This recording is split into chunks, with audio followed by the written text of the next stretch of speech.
안녕하십니까. 건국대학교 사학과 신병주 교수입니다. 조선의 왕 중에 가장 좀 안타까운 죽음을 당한 왕, 누구를 떠올리시나요? 아마 단종이 가장 많은 표를 받을 것 같은데, 그리고 이 단종의 어떤 가해자랄까요? 이 세조 이야기를 통해서 또 이 조선시대의 이런 왕권과 신권의 갈등 문제, 이런 이야기를 풀어나가기로 하겠습니다. 단종은 요즘 표현을 하면 그야말로 엄친아였어요.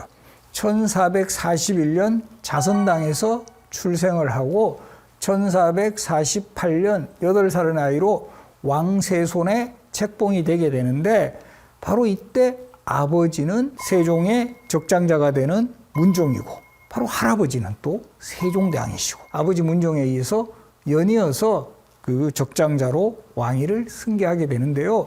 문제는 문종이 정말 이 연이은 국상이 화근이 되어 일찍 돌아가시는 바람에 단종이 왕으로 즉위했을 때 이 나이가 12살밖에 되지 않았다라는 거죠. 이 문종이 이게 너무 걱정이 돼가지고 당시 가장 신뢰하는 신하였던 김종서, 황보인 등을 불러서 단종 어린 왕을 좀 잘 보필해달라, 이렇게 되었고, 특히 이 김종서가 좌의정, 황보인이 우의정이 되면서 이들 신하들 입장에서는 우리가 이제 그 문종의 그런 정말 유언을 잘 받들어서 단종을 잘 보필해야 되겠다.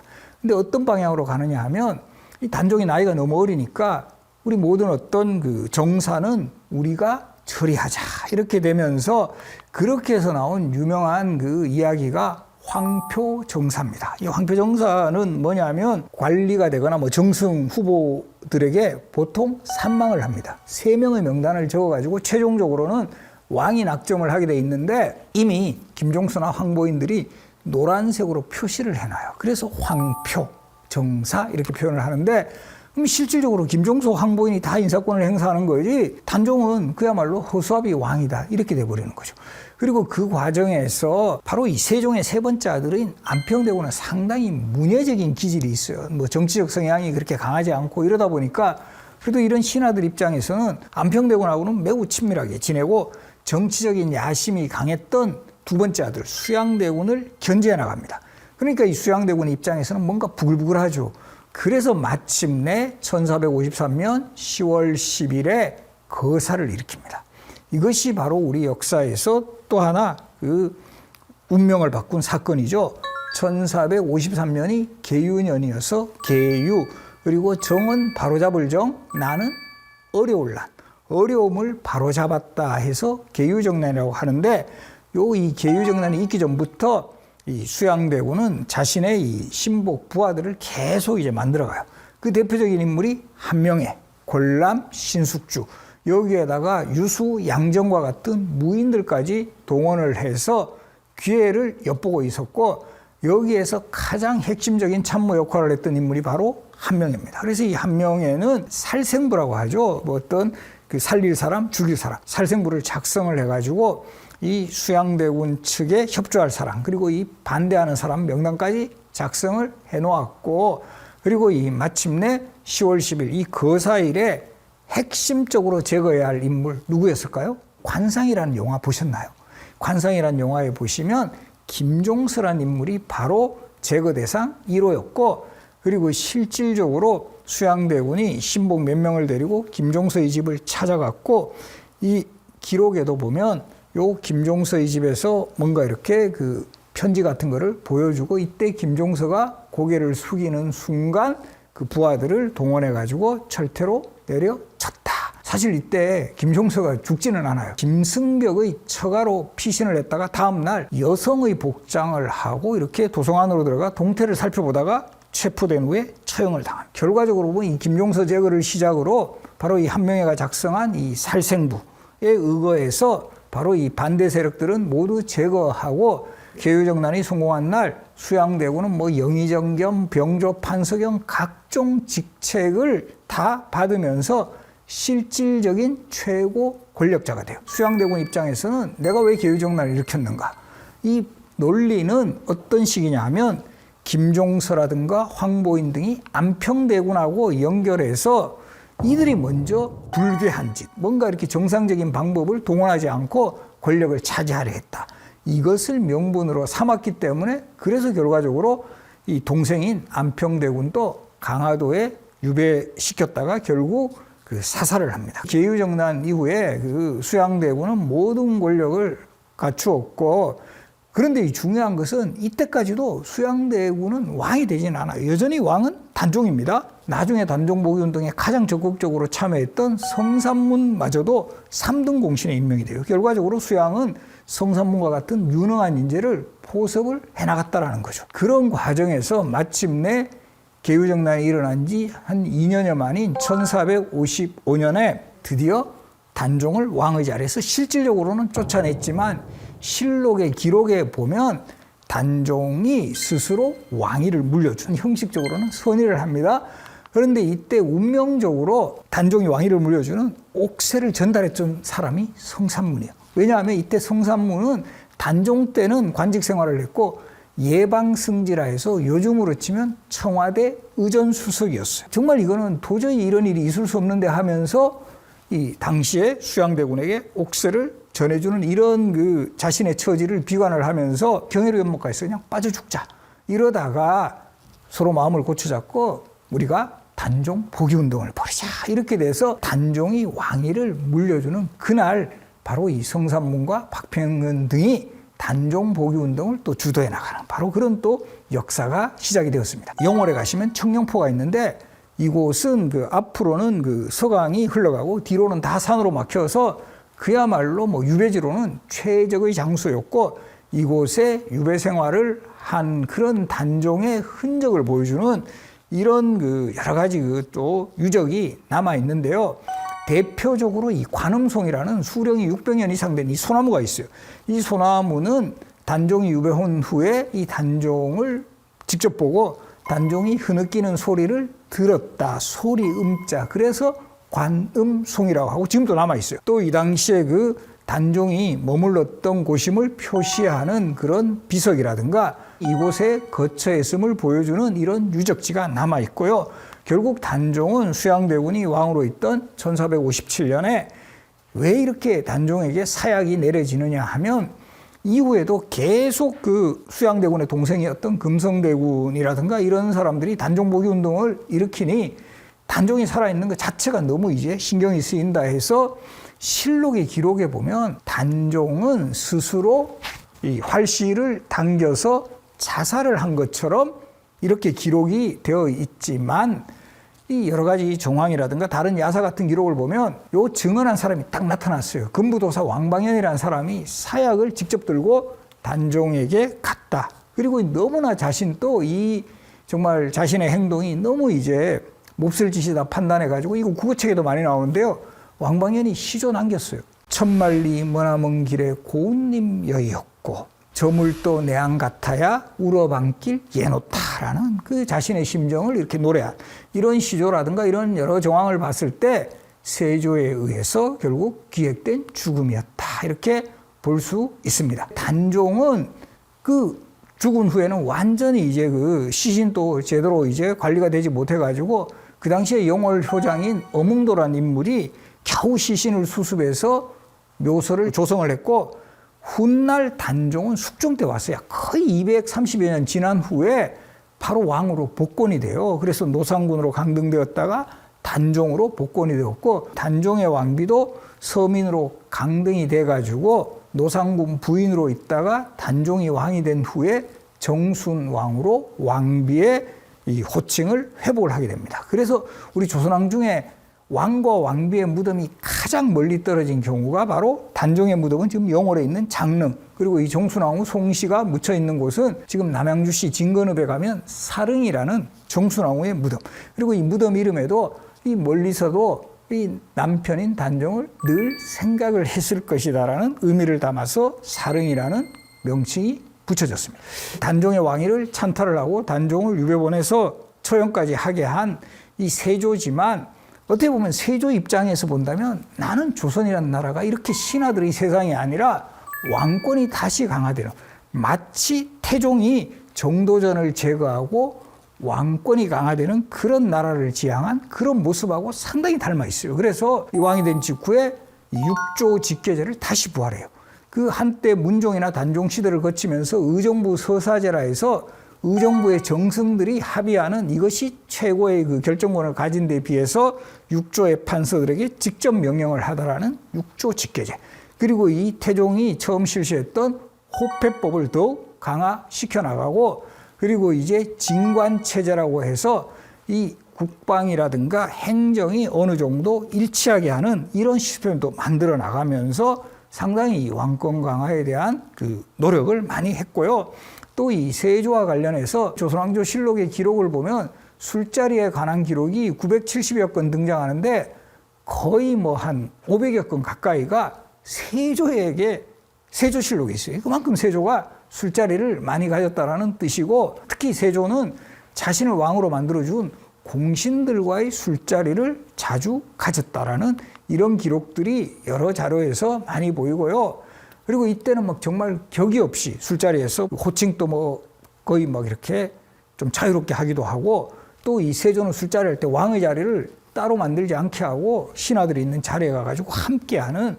그런데 이게 우리 지금도 그렇지만 술자리에서는 항상 긴장해야 돼요. 어떤 일이 있었냐 하면 세조가 뭐 이 술자리에서 뭐 그래 너희들 그 하고 싶은 말 마음대로 해봐 뭐 이렇게 되니까 그 당시에 이 변방에 이제 근무를 하고 있던 양정이라는 인물이 상당히 수양대군의 신복이기도 했는데 오랫동안 이 변방에 이렇게 좀 뭐 좌천되었다 할까요? 오래간만에 그 중앙에 와서 세조하고 술자리를 했고 세조가 마음대로 이야기해봐 이러니까 그 당시에 이제 양정이 너무 심한 말을 했어요.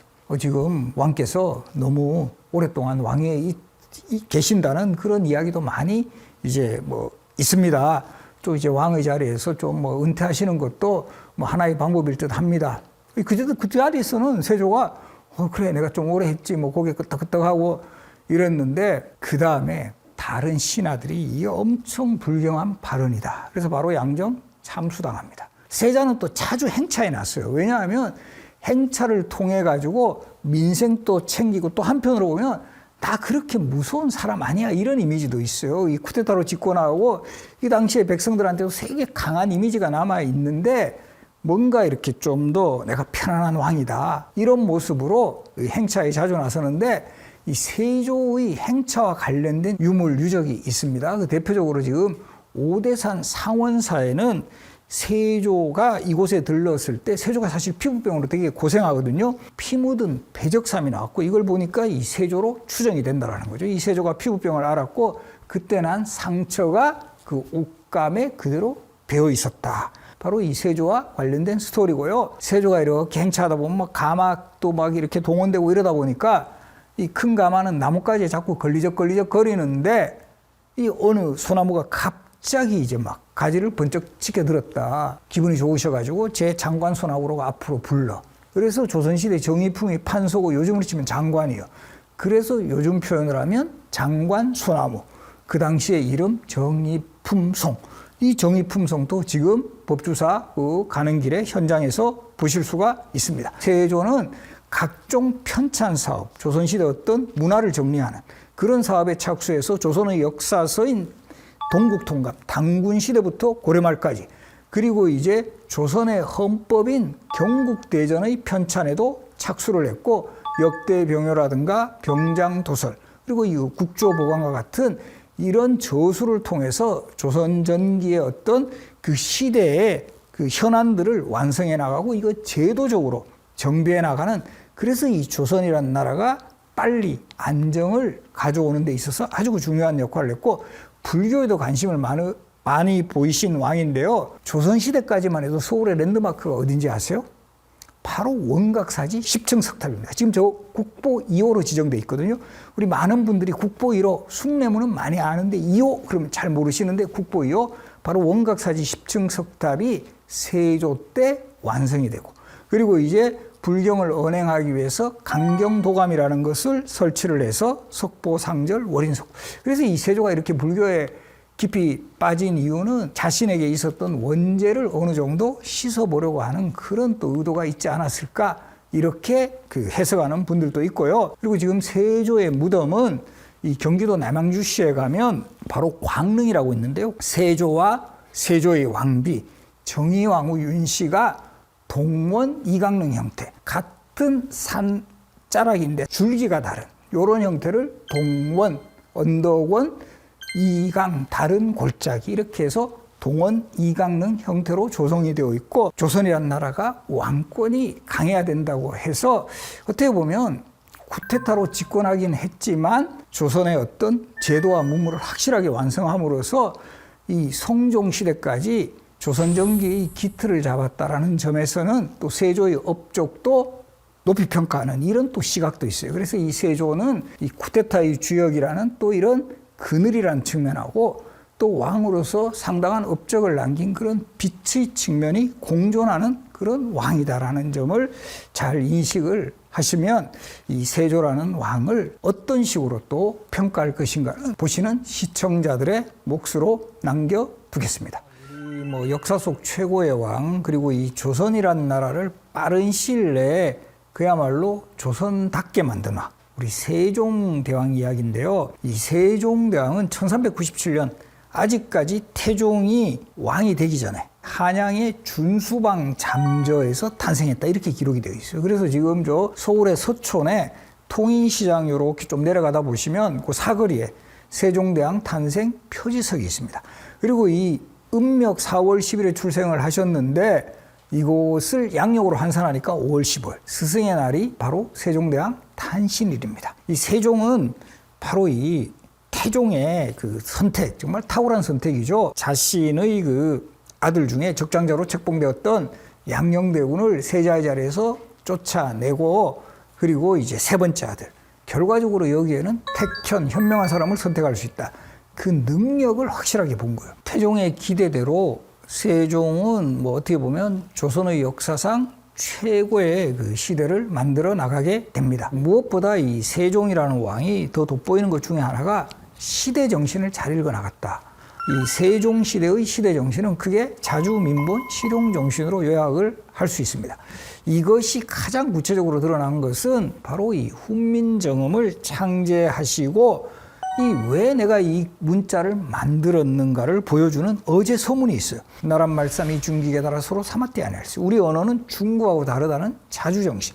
이런 전차로 어린 백성들이 이루고자 할 빼이셔도 제 뜻을 실어 펴지 못할 놈이 아니라, 어리석은 백성을 위한 그 민본 사상이 들어가 있죠. 사람마다 헤어 수빈이겨 날로 숨에 편안케 하고자 할 때 문자를 가지고 이 스트레스 받으면 안 된다. 편안하게 이걸 사용을 해야 된다. 한자 정말 어렵게 그 쓰이는 그런 글자 많잖아요. 그러니까 이거는 정말 어떤 면에서는 일반 백성들이 이해하기에는 그야말로 이 넘사벽이에요. 이런 부분들을 좀 더 쉽게 자음과 모음의 결합으로 정말 엄청난 그 발명이라고도 볼 수 있고, 훈민정음은 1443년 12월에 창제가 되었고 3년여의 준비 기간을 거쳐 1446년 9월에 공식적으로 반포가 됩니다. 훈민정음을 반포한 9월 12일을 바로 이 양력으로 환산을 하니까 10월 9일이다. 그래서 우리 세종대왕과 관련된 기념일, 스승의 날, 한글날, 이 정말 거듭 감사해야 된다. 훈민정음이 창제가 되면서 어려운 한자 시대가 하고 쉬운 한글 시대가 이제 왔고, 정보화 시대에 의사결정도 매우 빨리 할 수 있는 정말 과학적인 문자다. 그리고 이런 그 세종의 자주민본 실용정신이 또 이제 담겨있는 대표적인 성과물이 농사직서. 그 전까지는 농사와 관련된 책이 있긴 있는데 중국에 주로 이제 농사법을 정리한 농상집요와 같은 책이거든요. 우리하고 기후도 다르고 토양도 다른데 이런 책을 가지고 농사를 지어보니까 효과가 덜한 거예요. 그래서 이 세종이 생각한 방식이 뭐냐면, 농사의 경험이 풍부한 그런 그 좀 농부들, 특히 뭐 아주 농사의 수확량이 많은, 요즘으로 치면 베스트 농업인 찾아가게 해요, 관리들이. 그래서 이런 사람들이 어떻게 농사 짓는가를 직접 가서 적어오게 하고 이것을 바탕으로 매뉴얼을 만듭니다. 곡식의 종류에 따라서 또는 종자를 어떻게 보관하고 김 매는 법, 뭐 물 대는 법, 이런 것까지 다 정리해서 또 본인이 직접 경복궁 후원에 1결의 땅을 갈아서 농사를 지어봐요. 이 친경이라고 합니다. 그렇게 해서 여기서 또 문제점이 발견이 되면 업그레이드를 해가지고 최종적으로 반포한 책이 농사직설. 그리고 이 의학 분야에서는 향약 집성방이라는 책이 편찬이 되는데 이 병에 걸리면 주로 이제 뭐 약제라든가 이런 처방법이 중국산 약제를 중심으로 기록이 되어 있어요. 그 당시에 중국산 약제를 이제 당제라고 표현을 하고 있는데 우리 땅에서 나는 약은 향약. 그래서 요 향약을 개발하기 위해서 어떤 또 방식을 취하냐 하면 우리 땅에서 나는 약제들 다 조사하게 해서 그 처방법을 이제 확실하게 제시를 하죠. 그래서 질병을 크게 57개의 큰 항목, 요즘으로 치면 뭐 소아과, 안과, 내과, 외과 이렇게 나누고 그리고 이제 그 항목별로 또 뭐 외과 같으면 뭐 화상을 입었을 때, 뭐 다리를 삐었을 때 이런 내용들을 소항목으로 달아서 이제 백성들에게 널리 보급을 한. 그러다 보니까 일단은 약을 구하기도 쉽고 우리 땅에서 나는 약제니까 거기다가 효과도 더 좋은 거예요. 그렇지 않을까요? 아무래도 중국산 약제보다 뭐 우리 흔히 신토불이라는 말도 쓰는데 우리 땅에서 난 약제가 훨씬 효과적이다라는. 의학적인 수준이 향상이 되면 특히 농업 국가에서는 인구가 되게 중요해요. 인구. 바로 이 사람들이 이제 생산하는 그 정말 그런 그 중요한 그 핵심이잖아요. 그러다 보니까 요 향약 집성방의 보급으로 유아나 영아 사명률도 많이 줄여 나갈 수 있고 자연적으로 이제 요즘 표현을 하면 국가의 경제력이 향상이 된다. 그래서 우리가 의학사 하면 많은 사람들이 허준이 쓴 동의보감을 많이 떠오르는데 동의보감 또 어느 날 갑자기 뚝 떨어진 책이 아니라 바로 이런 향약 집성방과 같은 성과들을 바탕으로 만든 책이다라는 걸 이해를 하셨으면 합니다. 그리고 이제 과학 분야에도 각종 천문관측기고 이 농업하고 이제 천문관측 되게 중요하죠. 그래서 시계들을 많이 만들어요. 처음에는 해의 그 정말 그림자를 이용한 앙부일구라고 아마 그 궁궐 같은 데 가셔서 보신 분들도 계실 거예요. 뭐처럼 생겼죠? 소처럼 생겼습니다. 그래서 솥부자, 우러를 앙자, 솥이 위를 향하는 일구, 해일자, 그림자 구자, 해의 그림자를 이용한 이런 시계들은 많이 발명이 되었는데 해시계의 결정적인 약점은 뭐죠? 비가 오거나 실내거나 작동을 못한다라는 거죠. 그래서 이 세종이 그 당시에 정말 장영실이라는 인물을 발탁을 해서 장영실은 신분은 상당히 낮아요. 어머니가 부산 동래연의 관기다 이렇게 표현이 되어 있는데 관청에서 일하는 기생들은 조선시대 천민 신분이고 그 아들도 천민이에요.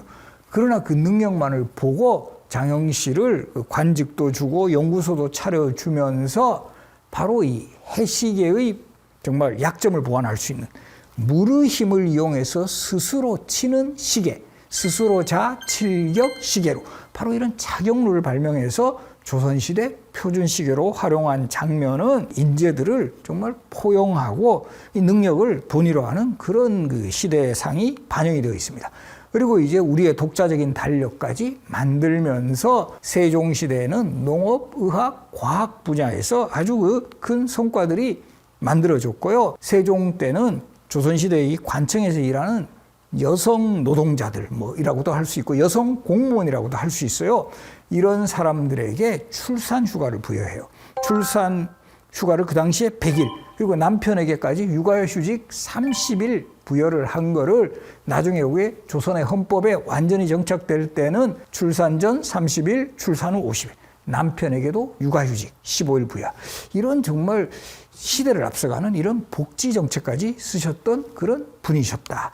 그리고 이 세종시대를 더욱 돋보이게 하는 부분은 본인도 뛰어난 능력의 소유자였지만 최대한 인재를 활용을 해서 이 국정을 운영해 나갔다는 것. 그래서 우리가 세종시대 하면 떠오르는 역사적인 인물이 많아요. 과학자 장영실, 음악가 박연, 국방 분야에서도 뭐 김종서, 최윤도, 그리고 명제상만 해도 황희, 허조, 맹사성. 분야별 전문가가 가장 많이 배출되는 그만큼 리더의 능력이 중요했고 아예 집현전이라는 인재 양성기관까지 만들어서 집현전의 학자들로 하여금 정책 과제들을 연구하게 하고 그 성과들을 국정에 직접 활용함으로써 정말 이제 체계적으로 이 여러 가지 그 성과들을 만들어 나가는데요. 집현전에 발탁된 학자들은 그 당시 최고의 학자들을 이제 발탁을 했고 세종이 이들에 대해서 많은 그 지원과 후원을 해줘요. 그 당시에 왕실의 진상품인 귤을 하사한다라든가 또 요 집현전에는 감찰 같은 것도 좀 하지 마라. 이 연구하고 이러는데 자꾸 뭐 감사 들어오고 이러면 이게 되게 제한을 받죠.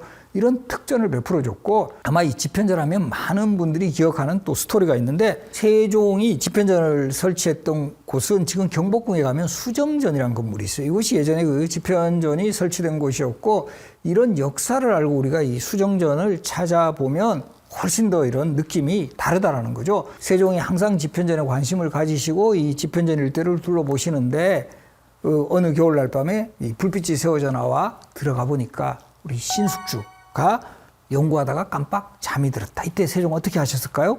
왕이 입고 있던 골룡포를 덮어 격려를 하면서 정말 싹 나오셨다. 리더의 어떤 따뜻한 리더십이 또 얼마나 또 훌륭한 학자를 키울 수 있음을 보여주는 대표적인 사례고, 또 이 집현전 학자들이 장기 근속자가 많으니까 이들에게 세종이 유급 휴가를 처음 부여한 요 사가독서제라고 해요. 임금이 하사하는 휴가. 세종은 이런 여러 업적들, 그리고 이 집현전 학자들과 함께 했던 여러 성과들에도 불구하고 사실 개인적으로는 상당히 좀 아픔이 많았어요. 특히나 이 질병으로 고생을 하시는데 20대 중반에는 뭐 두통과 이질, 그리고 뭐 30대에는 풍병과 종기, 그리고 이 40대 중반에는 소갈증, 당뇨로 고생하시는데, 이 세종이 이런 그 43살 때의 기록을 보면 당뇨가 있은 지 10서너 해가 되었다라든가, 왼쪽 눈이 안막을 가리고 오른쪽 눈 또 뭐 어두워서 사람이 있는지를 알지 못하겠다, 이런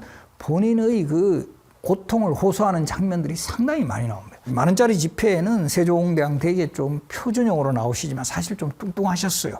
아무래도 이제 운동을 좀 못하시고 육식이 아니면 술알을 드시지 않았다라는 기록에서 보이듯 육식 많이 하셨고, 이런 육식 위주의 식단도 세종대왕의 건강을 해친 것으로 지금 파악이 되고 있고, 특히 소갈증, 당뇨로 많이 고생했고, 또 이 망막 손상은 당뇨 합병증으로 보고 있습니다. 그러나 이런 각종 질환에 시달리시면서도 최고의 업적을 남겼기에 우리 세종의 모습은 우리에게 더욱 정말 감동으로 다가오고 있고요. 사실 이 세종이 말년에 각종 질환으로 힘들어할 때 세종을 서포트했던 대표적인 인물이 있어요. 바로 이 세종의 아들 문종. 8살에 그 세자로 책봉되면서 조선에서는 최초로 적장자로서 왕위를 계승했다. 그야말로 준비된 왕이었어요. 29년간 세자 생활하면서 아버지 세종을 도와서 많은 것들을 완성하는데 아주 그 주역이 되었는데, 세종이 왕으로 재위했던 시절에 이룩했던 업적들은 대부분 세종의 이름으로 발표되었기 때문에 문종은 사실은 뭐 어떻게 보면 마치 그림자처럼 그 존재감이 잘 드러나지 않지만 실질적으로는 상당한 역할을 했고, 최근에 와서는 이런 문종의 그런 여러 가지 그 능력들도 재조명이 되고 있습니다. 그리고 좀 감동적인 에피소드도 있는데, 아주 효심이 지극하셔가지고 이 손수 후원에 앵두를 심어가지고 이 세종에게 이걸 올렸다라는 기록이 있어요. 이 세종이 이를 맛보고서 정말 이 원래 앵두는 왕실의 진상품이기도 해서 다른 지역에서 올라오는 앵두도 많은데, 세자가 직접 심은 것이어서 정말 대장금 버전으로 하면 정말 맛있구나 이렇게 했다라는 스토리도 전합니다. 세종 또한 문종이 준비된 왕으로서 여러 가지 정말 성과를 낼 수 있도록 세자의 거처를 처음으로 따로 만들어줘요. 그래서 지금 또 이 경복궁에 가면 자선당이라는 건물이 있는데, 이곳이 바로 세자의 거처, 독립된 거처. 세자는 항상 궁궐의 동쪽에 위치한다 해서 뭐라고 하죠? 동궁마마, 동궁이라고 하죠. 그래서 지금 또 경복궁 동쪽에 가면 자선당이라는 건물이 복원되어 있는 모습을 보실 수가 있습니다. 그리고 이제 세종대왕이 훈민정음 창제하는 과정에서도 적극적으로 지원을 했고, 문종이 화차를 개발을 해가지고 사군 육진 개척에 아주 혁혁한 공을 세웠고, 또 과학 분야에도 일가견이 있어서 이 지금 강우를 측량하는 기구 추구기도 최근에 와서는 이건 문종의 업적으로 지금 확인이 되고 있고요. 고려의 역사를 정리한 책 고려사절의 편찬 작업이 세종 때 시작이 되어서 이게 완성이 되는 것은 바로 문종 때예요. 그런데 이제 안타까운 점은 문종도 바로 이제 29년간 세자 생활을 했는데요. 정작 왕이 되셔가지고는 바로 2년 3개월 만에 승하를 하게 됩니다. 그래서 이 사인은 종기로 되어 있지만 결과적으로는 가장 컸던 거는 요 문종의 어머니가 세종의 왕비였던 수원왕후 심씨가 1446년에 돌아가시니까 효심이 지극하셔가지고 이 어머니 상에도 계속 곡을 하면서 이 체력이 많이 소모가 됐어요. 우리 지금 3일장 해도 힘든데 3년상 그거 그대로 정말 치룬다면 너무 힘들죠. 그리고 이제 어머니 돌아가시고 조금 체력 회복했을 무렵에 아버지 돌아가시니까 정말 더 열심히 3년상을 하는 거예요. 계속 추우나 더우나 막 곡하고 막 이러다 보니까 그야말로 체력이 확 고갈이 돼버리는 거죠. 연이은 국상으로 온몸이 바싹 여이셨고 이것이 화근이 되어서 결국 돌아가셨다. 어느 정도 체력 관리도 하면서 이 자신의 그 건강을 유지했다면 어떻게 보면 단종의 비극도 일어나지 않았을 거다.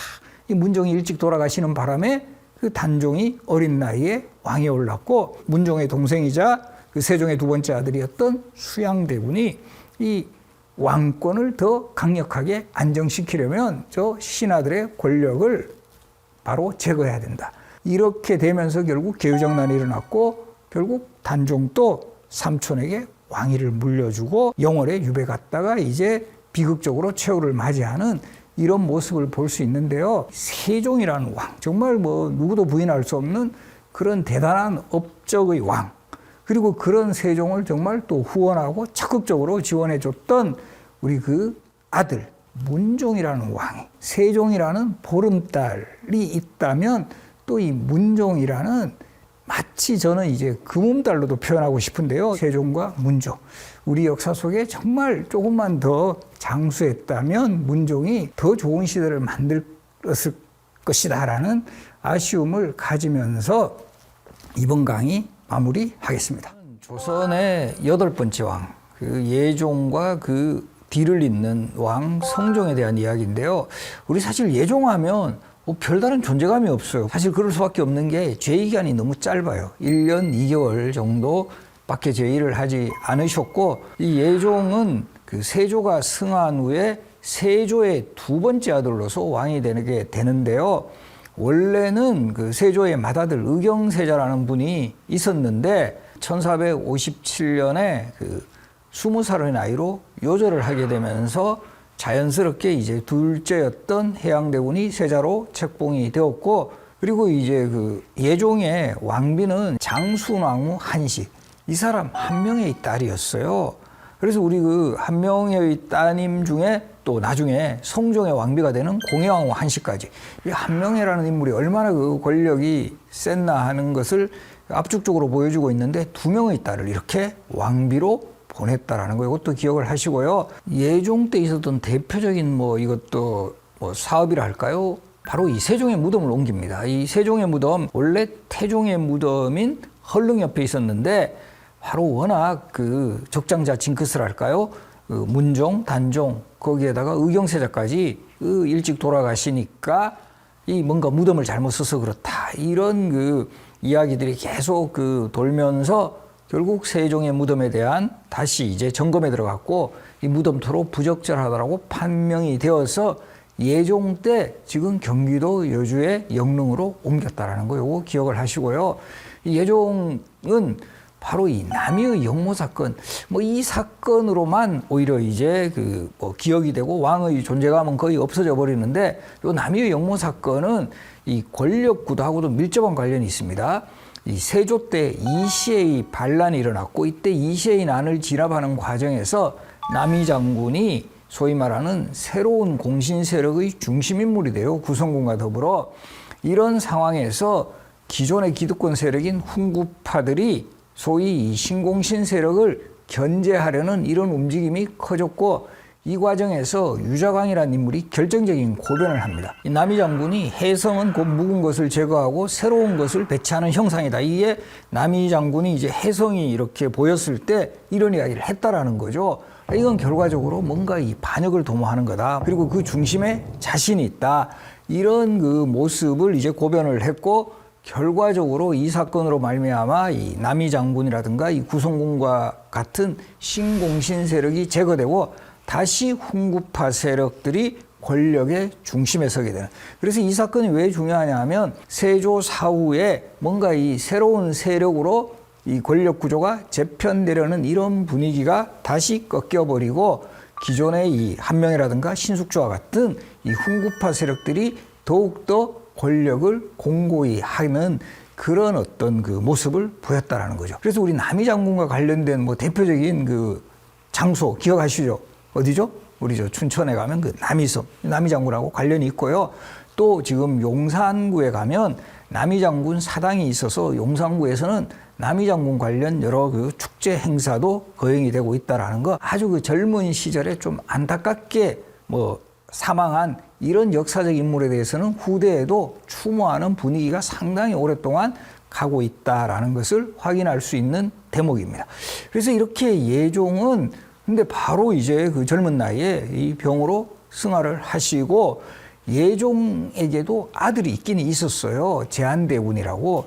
근데 이때 나이가 4살밖에 되지 않으니까 도저히 이제 4살짜리 왕을 올리기에는 너무 정치적으로 부담스럽다. 그러면 그 다음에 서열이 누구에게 들어가느냐 하면 그 앞에 소개했던 의경세자라는 세조의 맏아들의 부인이 있어요. 나중에 왕비로 추존돼서 소해왕후 한씨, 그리고 이제 나중에 대비가 되었을 때는 그 유명한 인수대비, 바로 요 인수대비의 아들, 바로 이 월산군과 잘상군이 있었어요. 그러면 넘버 2는 월산군, 넘버 3는 잘상군. 그러면 당연히 후계 계승순위가 월산군이 되어야 함에도 불구하고 넘버 3 위치에 있었던 잘상군이 왕위에 오를 수 있었던 결정적인 이유, 뭐 요즘 표현을 하면 장인 찬스를 쓴 거예요. 장인 누구였을까요? 바로 그 유명한 한명회, 내 손 안에 있소이다라고 했던 그 한명회의 사위라는 프리미엄을 얻고 바로 이제 조선의 9번째 왕이 되는 인물이 성종입니다. 사실 성종은 상당히 모범적인 그런 왕으로서의 면모를 잘 보이고 있어요. 왕과 신하가 이렇게 학문을 토론하고 현안 문제를 협의하는 이런 자리를 경연이라고 하는데, 이 조선왕 중에서 경연 1등입니다. 이 세종 아니야? 이렇게 생각하시는 분이 계실 건데, 세종대왕 안타깝게 2등 하셨고요. 성종이 경연을 1등 하신 결정적인 계기가 있어요. 경연은 아침에 하는 조강, 점심에 하는 주강, 저녁에 하는 석강, 밤에 하는 야대, 이렇게 이제 많이 하는 경우 4번까지 하는데, 이 성종은 밤에 하는 경연, 야대를 정말 엄청 많이 하셨어요. 이건 또 뭘 좋아하셨기 때문일 것 같다? 이 성종이 또 술을 좀 좋아하셨어요. 그래서 이런 것도 이렇게 꼭 나쁜 것만 아니에요. 이 자연스럽게 이제 술자리로 이어지면서 또 이제 뭐 못다한 현안이라든가 이런 것들을 논의하는 성종과 같은 왕은 또 이런 술자리를 아주 그 긍정적으로 활용했던 이런 왕이다. 그리고 이 한명회는 바로 이 당시에도 최고의 권력가였고, 세조에서부터 성종 때까지 공신 책봉에서 뭐 계속 1등 공신에 임명되는 권세가로서의 아주 그 입지를 굳혀나갔던 인물이고, 성종 때 조선의 3번째 궁궐이 또 세워져요. 경복궁은 태조 때, 창덕궁은 태종 때, 바로 성종 때 창경궁이 조성됩니다. 왜 창경궁이 만들어질까요? 이미 뭐 경복궁도 있고 창덕궁도 있는데, 바로 그 이유는 성종이 왕이 되셨을 때 바로 이제 왕실에 왕들은 다, 전왕들은 돌아가셨죠. 그때 대비들은 다 살아 계셨어요. 이 세조의 왕비 정의왕후 윤씨, 그리고 예종의 왕비 안순왕후 한씨, 거기에다가 성종의 친어머니 소해왕후 한씨, 왕실의 여성 어른들, 즉 대비들이 많으시니까 명목상으로는 이 대비들을 위한 궁궐을 따로 만들어야 된다. 어머님, 할머님 잘 모시기 위해서 만든 궁궐이 창경궁입니다. 그러다 보니까 지금도 창경궁 가보시면 경복궁이나 창덕궁하고 좀 많이 다르지 않아요? 일단 규모도 훨씬 작고, 결정적인 것 중에 하나가 경복궁이나 창덕궁은 왕이 거처하는 집무실이 남쪽을 바라보고 있어요. 이 가장 유교 국가의 기준점 중에 하나가 왕은 남쪽을 바라보게 돼요. 근데 이 창경궁 가보시면 정전이, 명정전이 어느 쪽을 바라보고 있느냐 하면 어디죠? 동쪽을 바라보고 있습니다. 그만큼 창경궁은 왕을 위한 궁궐이 아니라 그냥 왕실의 어머님, 할머님 모신 궁궐로 출발을 했기 때문에 그런 어떤 기준에 조금 뭐 상관없이 동향으로 조성을 했다라는 거죠. 그리고 이제 이 성종하면 뭐 누구나가 떠오르는 인물이 바로 폐비윤 씨입니다. 우리 뭐 드라마 예전에 뭐 왕과 비라든가 뭐 인수대비 드라마에서도 가장 하이라이트 장면 중에 하나가 바로 요 폐비윤 씨와의 그 갈등, 그리고 결과적으로 그 인수대비는 며느리에게 사약을 내리게 되는, 그리고 거기엔 또 성종이 있었죠. 왜 이런 일이 벌어졌느냐 하면, 잘 기억하시면 첫 번째 왕비는 한 명의 딸이라고 그랬죠. 공해왕후 한씨. 근데 또 이 공해왕후 한씨가 빨리 돌아가세요. 그러면 조선 전기는 왕비가 돌아가시면 후임 왕비를 맞이할 때 소위 말해서 이제 그 외부 공채, 간택을 하는 게 원칙이긴 해요. 그런데 이 외부 공채하려면 여러 가지 절차가 복잡하니 바로 이 왕의 후궁 중에서 승진하는, 요즘 표현을 하면 내신 성적 좋은 사람들. 그러다 보니까 이 사실 패비윤 씨도 원래 성종의 후궁으로 돌았어요. 공해왕후 한씨가 좀 건강도 안 좋고 이러면 뭔가 나에게도 기회가 있다, 이런 생각도 했겠죠. 처음 기록에 보면 패비윤 씨 되게 싹싹하고 정말 품성도 좋았다, 이렇게 기록이 나오거든요. 그런데 이제 그 공해왕후 한씨가 돌아가시면서 승진을 하게 돼. 그리고 이때 이 승진할 수 있었던 결정적인 요인 중에 하나가 연산군, 즉 아들을 임신하고 있었어요. 가산점까지 받아서 이제 그 왕비의 자리에 오르게 되면서부터는 표변하는 거죠. 나한테 누가 뭐 감히, 이런 논리가 확 바뀌었고, 그리고 실제 이 성종이 후궁을 많이 두었어요. 그래서 이 후궁들 견제에 나섰고, 그러면서 특히 이 후궁들 막 너무 성종의 총애를 받는 후궁들은 내가 저것들 죽여버리겠다고 비상을 소지하고 다녔다 그래요. 거기다가 이제 이런 문제로 요즘 표현을 하면 부부싸움이 일어났겠죠. 이거 또 기록에 나오는데요. 성종의 용안에 상처를 냈다. 이 성종 체면이 말이 아니겠죠. 이게 뭐 경연 같은 데 나타났는데 여기서 뭐 반창고 바르고 나타나시고 이러면, 이게 결과적으로 이런 문제가 거듭되니 결국 왕비의 폐출을 신하들이 건의했고, 결국 폐위되었다가 3년 후에 사약을 받아. 이때도 보면 패비윤 씨 집에 가봐라, 이제 반성하는 빛이 있는지. 근데 이것도 보고를 또 어떤 식으로 하냐 하면, 막 가보니까 뭐 반성도 안 하고 화장하고 있더라, 이런 그 보고가 올라오면서 결국 사약을 받고 사망을 하게 되죠.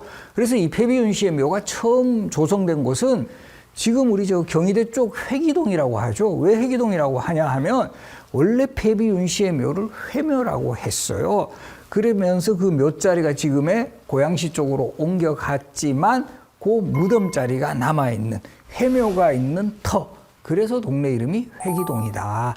이렇게 해서 패비윤 씨가 쫓겨나고 난 후에 또 역시 후궁으로 돌았다가 왕비로까지 승진하는 성종의 두 번째 계비가 정현왕후 윤씨라는 분이고, 이분의 아들이 바로 또 중종이 되는 거예요. 그러니까 성종은 결과적으로 보면 아들을 2명을 왕으로 배출했던 연산군 중종이 되는 거예요. 이 조선왕 중에서도 상당히 이 출산 성적이 우수하신 왕이에요. 16남 12녀 두셨습니다. 그런데 이때 이 패비윤 씨의 그 죽음은 어떤 면에서는 당시 성종 시대가 성리학 이념이 본격적으로 구현되어 나가는 시대예요. 그래서 이 성리학 이념에서 가장 중시하는 게 남존여비, 여성은 여성답게 남편을 위해, 아들을 위해, 또 뭐 그 자신의 그 어버이를 위해 이렇게 살아가는 게 강요되는 이런 시기로 점차 더 강화가 되는 거예요. 조선 전기까지만 해도 그 정도는 아니었어요. 조선 전기까지만 해도 이 재산 상속에 있어서도 여성들이 크게 차별을 받지 않았고, 또 혼례식에서도 혼인을 하게 되면 여성의 집에 가서 남자가 처가살해하는 게 이게 일반적이에요. 그러다가 이 성종 때부터 더 성리학 이념이 강화되는 시기에 바로 이 패비윤 씨 같은 경우는 그 왕인 남편에게 손찌검까지 했어요. 이런 여인 결코 그대로 둘 수 없다 해서 어떻게 보면 시대적 희생양이다. 비슷한 시기에 바로 오우동의 처형이 있게 돼요. 1480년. 오우동도 어떻게 보면 이 정말 그 시대의 희생양이 아닐까, 저는 이렇게 생각을 하는데, 사실 오우동이 많은 남자들하고 좀 요즘 표현을 하면 바람 피운 거예요. 그런데 그 당시 오우동하고 관계했던 남성들은 거의 처벌을 받지 않아요. 여성이 감히 이렇게 돼버리는 거예요. 그리고 그 당시에도 이게 그래도 처형할 만큼의 죄는 아니다라고 했지만 성종의 강력한 의지 속에 요즘 표현을 하면 시범 케이스로.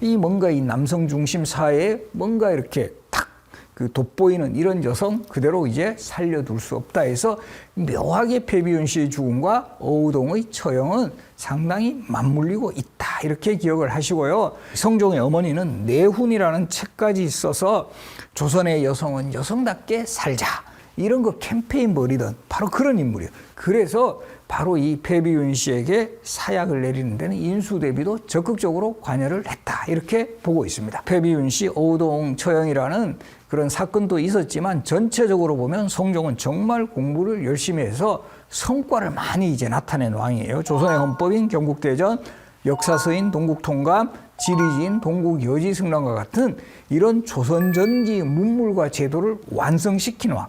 그래서 왕의 호칭도 성종이에요. 조선의 왕의 호칭은 돌아가신 후에 종묘에 신주를 모실 때 그 이름을 보통 한 글자로 어지셨다 인종, 학문에 뛰어나셨다 문종, 효성이 지극하셨다 효종. 우리 시대에 뭔가 완성을 보았다는 의미를 담아서 성종이라는 묘호를 받게 되었고요. 성종 무렵부터 이 세조의 계유정난을 계기로 지방에 은거했던 소위 양심 있는 학자들이 본격적으로 중앙정계에 진출을 해요. 이런 세력들을 우리가 살인파라고 하는데 기존의 집권 세력인 훈구파에 대항을 해서 좀 더 진보적이고 개혁적인 성향을 보이는데 이런 살인파들도 적극적으로 등용하면서 대표적인 인물이 김종직인데 훈구파와 살인파의 균형과 조화를 꾀하는 이런 어떤 그 또 정치를 행해 나갔다라는 점에서는 상당히 어떤 그 능력 있는 그 정치적으로도 대단한 업적을 남겼고 학문적 문화적으로도 앞에 소개한 여러 저술들을 통해서 빠른 시일 내에 조선이라는 나라가 기틀을 만드는데 아주 그 중요한 역할을 했던 왕이 성종입니다. 지금도 서울 도심에 아주 가깝게 성종의 흔적을 찾아보실 수 있는데요.